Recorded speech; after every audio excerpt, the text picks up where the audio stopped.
สบายดีข้าพเจ้ามีชื่อว่านางสายลีสายญาสร้างสาขาครูฟิสิกส์ปีหนึ่งมื้อนี้ข้าพเจ้าสิมานำเสนอประวัติความเป็นมาของท่านสตีเฟน ฮอว์กิงซึ่งจะเป็นแนวใดนั้นไปรับชมและติดตามพร้อมๆกันเลย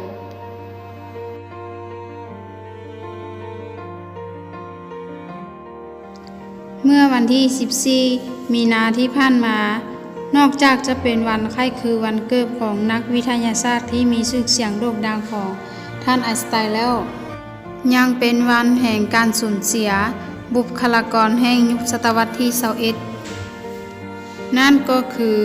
วันจากไปโดยไม่มีวันที่จะกลับมาของสตีเฟน ฮอว์กิง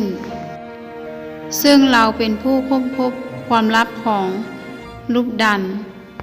ซึ่งฮอว์กิงเชื่อว่าลูกดันบ่ได้มีคุณสมบัติที่ดีเด่น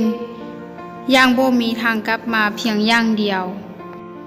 แต่พลังงานยังสามารถที่จะลุกออกมาได้ซึ่งคือการเพรังสีของวัตถุดันที่ปล่อยออกมาจากลูกดันอันเนื่องมาจากประกอบกันทางความดันที่ซับซ้อน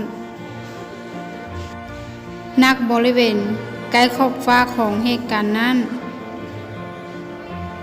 จากการนำเสนอของทฤษฎีนี้ในปี1974ก็ได้เหตุการเพรังสีของวัตถุดัน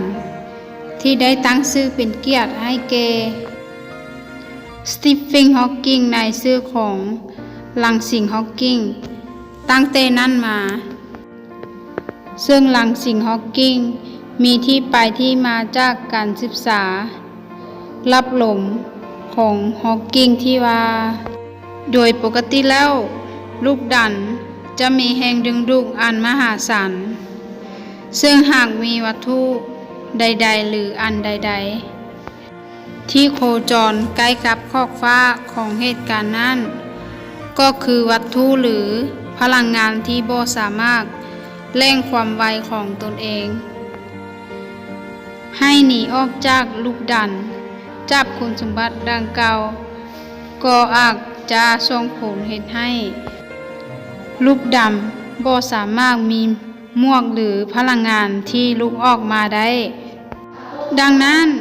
เวลาผ่านไปหลายเท่าใดการเพรังสีก็จะเฮ็ดให้หลุมดำเริ่มมีขนาดน้อยลงไปเรื่อย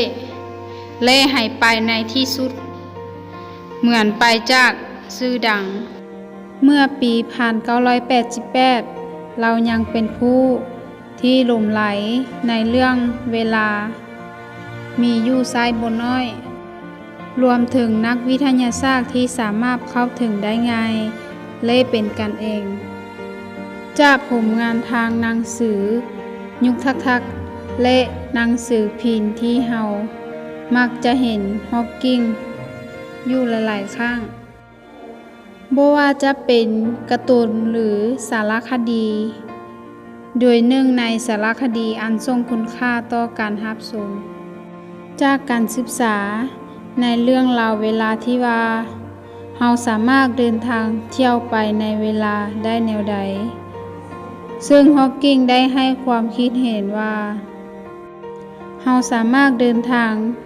ไปในที่อนาคตได้ด้วยความไวของพาหนะหรือการใช้เครื่องมือในการย้อมเวลาได้สู่อนาคตแต่ในขณะเดียวกันนั้นเรื่องการย้อมเวลากลับให้ความคิดเห็นว่ามันบ่สามารถเกิดขึ้นได้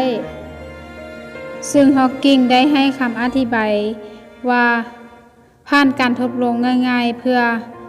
พิสูจน์ว่าการเดินทางเที่ยวไปในเวลาอดีตนั้น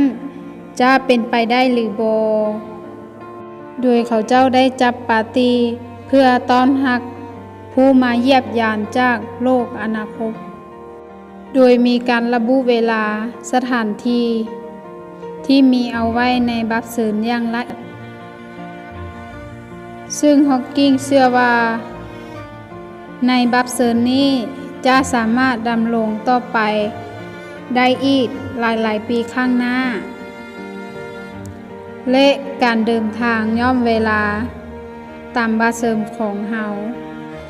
ต้ผมการทดลองนี้เป็นเรื่องที่น่าผิดหวัง เพราะเมื่อถึงเวลาที่นัดไว้